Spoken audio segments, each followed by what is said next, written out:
CSC यानी common service centre यानी जन सेवा केंद्र, एक ऐसा पोर्टल जहां आपको हजारों सर्विसेज मिलती है और ये सर्विसेज आप पब्लिक को प्रोवाइड करके अच्छी अर्निंग्स कर सकते हैं। सीएससी पोर्टल पर तो आपको बहुत सारी सर्विसेज मिलती ही है, इसके अलावा आप अलग से भी सर्विसेज ले सकते हैं। जैसे कि सीएससी के थ्रू आप आईआरसीटीसी की एजेंट आईडी ले सकते हैं, सीएससी के थ्रू आप आधार सेंटर खोल सकते हैं, सीएससी के थ्रू आप voter ID card printing service ले सकते हैं, सीएससी के थ्रू आप CCC जो कि एक सरकारी कोर्स है उसका सेंटर ले सकते हैं जिसमें आप कंप्यूटर कोर्स अपने यहाँ से करा सकते हैं। इसके अलावा सीएससी के थ्रू आप बेसिक कंप्यूटर कोर्स भी करा सकते हैं। सीएससी के थ्रू आप स्किल्स के लिए भी रजिस्ट्रेशन कर सकते हैं जिसमें काफी सारी सरकारी स्कीम्स के थ्रू आप अलग अलग कोर्सेज चला सकते हैं। सीएससी के थ्रू आप बैंक की मिनी ब्रांच भी ओपन कर सकते हैं। इसके अलावा सीएससी के थ्रू आप और भी बहुत सारी सर्विसेज ले सकते हैं। कम जानकारी होने की वजह से ज्यादातर लोगों को पता ही नहीं होता कि वो अपने सीएससी सेंटर से क्या क्या कर सकते हैं। इसलिए आने वाले कुछ वीडियोस में मैं आपको सीएससी की कंप्लीट जानकारी दूंगा कि आप एक सीएससी सेंटर से क्या क्या कर सकते हैं। सो आज की इस वीडियो में मैं आपको डिटेल्स में सीएससी पोर्टल दिखाने वाला हूँ कि इसका पोर्टल कैसा होता है और वहाँ पर आपको क्या क्या फीचर्स दिए गए हैं। तो चलिए शुरू करते हैं। सीएससी डिजिटल सेवा पोर्टल एक्सेस करने के लिए आपको हमेशा मोजिला फायरफॉक्स ब्राउजर ही यूज करना चाहिए क्योंकि सिक्योरिटी में ये गूगल क्रोम से बेटर है।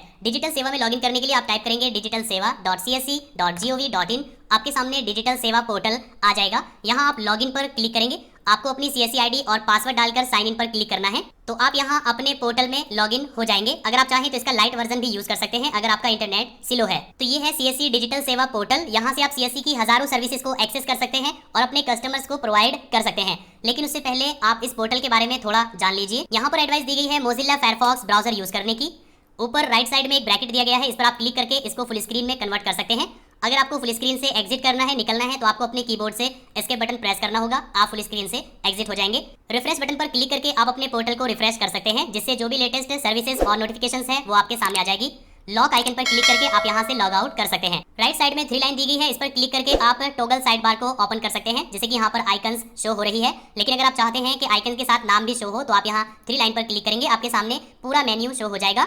साथ में एक सर्च आइकन दिया गया है, इस पर क्लिक करके आप सीएससी की कोई भी सर्विस यहाँ से सर्च कर सकते हैं। डैशबोर्ड में ऊपर कैटेगरीज दी गई है जैसे कि travel, fee payment, education, finance, health, e store services. तो आप यहाँ किसी भी सर्विस को बाय कैटेगरी एक्सेस कर सकते हैं। जैसे कि फाइनेंस से रिलेटेड अगर आपको सर्विसेज देखनी है तो आप फाइनेंस पर क्लिक करेंगे। आपको यहाँ पर loan payments, FASTag, banking, credit report, electronic toll और लोन सभी सर्विसेज मिल जाएगी फाइनेंस से रिलेटेड। नीचे यहाँ पर कुछ शॉर्टकट्स दिए गए हैं जैसे कि आप सिविल स्कोर चेक कर सकते हैं। UIDAI पैक सर्विस दी गई है, स्किल सर्विस दी गई है, इस पर आप क्लिक करके स्किल्स के लिए रजिस्ट्रेशन कर सकते हैं जिसमें आप अपनी शॉप पर प्रधानमंत्री कौशल विकास योजना 2.0 स्किल ट्रेनिंग ऑफ दिव्यांगजन self paid CSC skill courses provide कर सकते हैं अपनी शॉप पर। इसके लिए आपको रजिस्ट्रेशन करना होगा जिस पर कंप्लीट वीडियो आएगा। सीएससी की जो भी न्यू सर्विसेज आती है वो आप यहाँ पर देख सकते हैं जैसे कि लोन, फास्टैग, LPG गैस और DTH नई सर्विसेज ऐड की गई है। नीचे रिसेंटली एडेड सर्विसेज आप देख सकते हैं। सीएससी पोर्टल में जो रिसेंटली सर्विसेज ऐड की गई है वो यहाँ पर आती है जैसे कि लेबर रजिस्ट्रेशन किया जा सकता है सीएससी पोर्टल से। जो फीचर्ड यानी पॉपुलर सर्विसेज है वो आप यहाँ पर देख सकते हैं।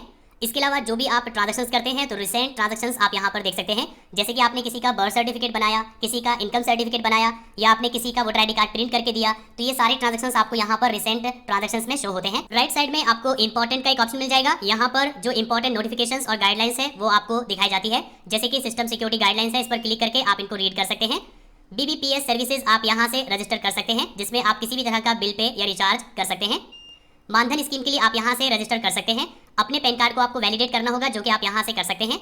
टॉपअप नोटिफिकेशंस आपको यहाँ देखने को मिलेगी और यहाँ पर एक नोटिफिकेशन दिया गया है कि आपको डिजी मेल के थ्रू बल्क SMS सेंड नहीं करने हैं। यहाँ पर नोटिफिकेशन दी गई है कि आपको जेन्युइन और लाइसेंस एंटीवायरस अपने सिस्टम में इंस्टॉल करना है। इसके बाद यहाँ पर है सर्विसेज, इस पर आप क्लिक करेंगे तो आपके सामने सीएससी की सभी सर्विसेज आ जाएगी। ऊपर कैटेगरीज दी गई है, आप कैटेगरी वाइज भी सर्विसेज को देख सकते हैं और लेफ्ट साइड में आपको सब कैटेगरीज भी मिल जाएगी और लोकेशन भी आपको मिल जाएगी। आप बाय लोकेशन भी सर्विसेज देख सकते हैं। जैसे कि अगर आपको बिहार स्टेट से रिलेटेड सर्विसेज देखनी है तो आप बिहार पर क्लिक करेंगे तो आपके सामने बिहार से रिलेटेड सर्विसेज आ जाएगी। यहाँ पर सीएससी की सभी सर्विसेज दी गई है जैसे कि आप प्रधानमंत्री फसल बीमा योजना के लिए रजिस्टर कर सकते हैं। आधार पैक कोड आप यहाँ से जनरेट कर सकते हैं। श्री विश्वकर्मा स्किल यूनिवर्सिटी का एडमिशन फॉर्म आप फिल कर सकते हैं। अटल पेंशन योजना के लिए अगर कोई रजिस्ट्रेशन कराने आता है तो आप यहाँ से कर सकते हैं अटल पेंशन योजना। आयुष्मान भारत स्कीम के लिए यहाँ से रजिस्टर कर सकते हैं। अगर आपको बैंक मित्रा चाहिए मतलब कि आपको मिनी ब्रांच ओपन करनी है तो आप यहाँ से रजिस्टर कर सकते हैं। बेसिक कंप्यूटर कोर्स अगर आपको प्रोवाइड करना है तो आप यहाँ से उसके लिए रजिस्टर कर सकते हैं। बिहार इलेक्शन कार्ड अगर आपको प्रिंट करना है तो यहाँ से आप उसके लिए रजिस्टर कर सकते हैं। बिहार लेबर रजिस्ट्रेशन अगर आपको करना है तो यहाँ से कर सकते हैं। बिहार राज्य फसल सहायता योजना के लिए आप यहाँ से रजिस्टर कर सकते हैं। अगर आपको बर्थ या डेथ सर्टिफिकेट बनाना है तो आप यहाँ से बना सकते हैं। बिल पे यहाँ से कर सकते हैं। बस टिकट यहाँ से बुक करेंगे और इसके अलावा CSC academy learning management system है, इसके लिए आप रजिस्टर कर सकते हैं। आप नीचे तक स्क्रॉल करते रहेंगे, आपके सामने सारी सर्विसेज आती रहेगी, आप एक एक करके इन सर्विसेज को देख सकते हैं। अगर आपको कोई सर्विस फाइंड करनी है, जैसे कि फॉर एग्जांपल आपके पास कोई कस्टमर आता है जिसे किसान क्रेडिट कार्ड रजिस्टर कराना है, तो यहाँ पर देखिए सर्च आइकन दिया गया है, इसमें आप लिखेंगे क्रेडिट कार्ड, तो आपके सामने आ जाएगा किसान क्रेडिट कार्ड रजिस्ट्रेशन। आप यहाँ क्लिक करेंगे, एक न्यू टैब ओपन हो जाएगी, अप्लाई न्यू KCC एक ऑप्शन मिल जाएगा, इस पर आप क्लिक करेंगे और अपनी CSC ID और पासवर्ड डालकर साइन इन पर क्लिक करेंगे। ऑथराइज करने के लिए पूछेगा, आप यस कर दीजिए, आप KCC पैनल में लॉगिन हो जाएंगे। यहाँ से आप एक नया किसान कार्ड अप्लाई कर सकते हैं, अप्लाई न्यू KCC। आप यहाँ कस्टमर का आधार कार्ड नंबर डालकर सबमिट करेंगे, आपके सामने फॉर्म आ जाएगा, उसको फिल करके आप सबमिट कर देंगे। तो इस तरीके से सर्विसेज के लिए अप्लाई किया जाता है, जिस पर एक एक करके वीडियो आता रहेगा। इसके बाद है वॉलेट। वॉलेट में आपको summary, EMI bill payment, add money, balance transfer, revoke balance और रिचार्ज हिस्ट्री के ऑप्शन मिलते हैं। समरी पर क्लिक करके आप अपने वॉलेट की समरी देख सकते हैं, जैसे कि आपके वॉलेट में कितना बैलेंस है, कितने ऑपरेटर्स आपने अपनी CSC ID में बनाए हुए हैं। आप CSC ID में ऑपरेटर्स बना सकते हैं, जैसे कि अगर आपने एक बड़ी शॉप ओपन की है और वहां पर आप कुछ स्टाफ रखते हैं जो CSC पोर्टल को एक्सेस करना चाहते हैं, तो आप यहाँ ऐसे ऑपरेटर उनको ऐड कर सकते हैं। तो जितने भी ऑपरेटर्स आप ऐड करेंगे वो यहाँ पर शो होंगे और यहाँ पर एलोकेटेड बैलेंस शो होगा। अगर आप चाहें तो यहीं से add money to your wallet पर क्लिक करके मनी अपने वॉलेट में ऐड कर सकते हैं। CSC में किसी भी सर्विस के लिए जब आप अप्लाई करते हैं तो उसमें बैलेंस कट होता है आपके वॉलेट से, तो किसी भी सर्विस के लिए अप्लाई करने से पहले आपको वॉलेट में बैलेंस ऐड करना जरूरी होता है। EMI एंड बिल पेमेंट्स पर क्लिक करके आप जो भी EMI या बिल पे कर रहे हैं उसकी लिस्ट देख सकते हैं। ऐड मनी पर क्लिक करके आप अपने वॉलेट में मनी ऐड कर सकते हैं, डेबिट कार्ड, क्रेडिट कार्ड या इंटरनेट बैंकिंग से। बैलेंस ट्रांसफर पर क्लिक करके आप किसी दूसरे ऑपरेटर को बैलेंस ट्रांसफर कर सकते हैं अपने इस वॉलेट से, जो भी ऑपरेटर्स आपने ऐड किए हुए हैं। और रिवॉक बैलेंस पर क्लिक करके आप किसी ऑपरेटर के वॉलेट से बैलेंस को वापस ले सकते हैं। इसके अलावा रिचार्ज हिस्ट्री पर क्लिक करके आप रिचार्ज की हिस्ट्री यहाँ पर देख सकते हैं कि आपने अपने वॉलेट को कितनी बार कितने बैलेंस से रिचार्ज किया है। इसके बाद है पासबुक। पासबुक में आपको वॉलेट लेजर मिल जाएगा, इसमें आप सभी ट्रांजैक्शंस देख सकते हैं।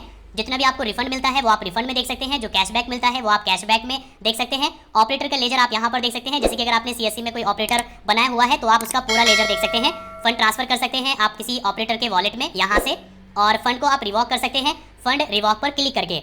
इसके बाद यहाँ पर ऑर्डर्स, इसमें आप ऑर्डर्स हिस्ट्री देख सकते हैं, जैसे कि आप CSC में कुछ ऑर्डर करते हैं तो ऑर्डर हिस्ट्री में देख सकते हैं, और ऑपरेटर कोई ऑर्डर करता है तो आप ऑपरेटर ऑर्डर में देख सकते हैं। इसके बाद है अकाउंट। अकाउंट में माई प्रोफाइल पर क्लिक करके आप अपना पूरा प्रोफाइल देख सकते हैं, जिसमें आपकी पूरी पर्सनल डिटेल्स होगी। ऑपरेटर्स पर क्लिक करके आप अपने सभी ऑपरेटर्स को यहाँ देख सकते हैं। अगर आपको कोई ऑपरेटर ऐड करना है तो आप यहाँ ऐड ऑपरेटर पर क्लिक करेंगे। ऑपरेटर का Aadhaar card number, full name, date of birth, gender, email ID, mobile number डालेंगे और सबमिट पर क्लिक कर देंगे। ऑपरेटर ऐड हो जाएगा, इससे वो भी इस पैनल को एक्सेस कर सकेगा। इसके बाद यहाँ पर है सपोर्ट। इसमें आप टिकट पर क्लिक करेंगे। अगर आपको पोर्टल से रिलेटेड, सर्विस से रिलेटेड कोई भी प्रॉब्लम आती है तो आप यहाँ क्रिएट टिकट पर क्लिक करेंगे।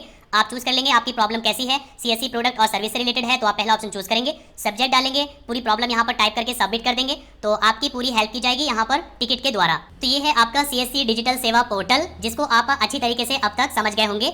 अब इसमें सर्विसेज को कैसे यूज किया जाता है इस पर मैं एक एक करके वीडियो बनाऊंगा, ताकि आपके लिए समझना इजी रहे, क्योंकि अगर एक बार में ही सारी सर्विसेज के बारे में बता दिया जाए तो आप कंफ्यूज हो जाएंगे और आप सही तरीके से समझ नहीं पाएंगे। तो CSC के थ्रू जो दूसरी सर्विसेज ली जाती है, जैसे कि IRCTC एजेंट बना जाता है, आधार सेंटर लिया जाता है, और CCC कोर्स सेंटर लिया जाता है, स्किल सेंटर लिया जाता है और मिनी ब्रांच ली जाती है, ये सारी चीजें मैं आपको एक एक करके दिखाऊंगा।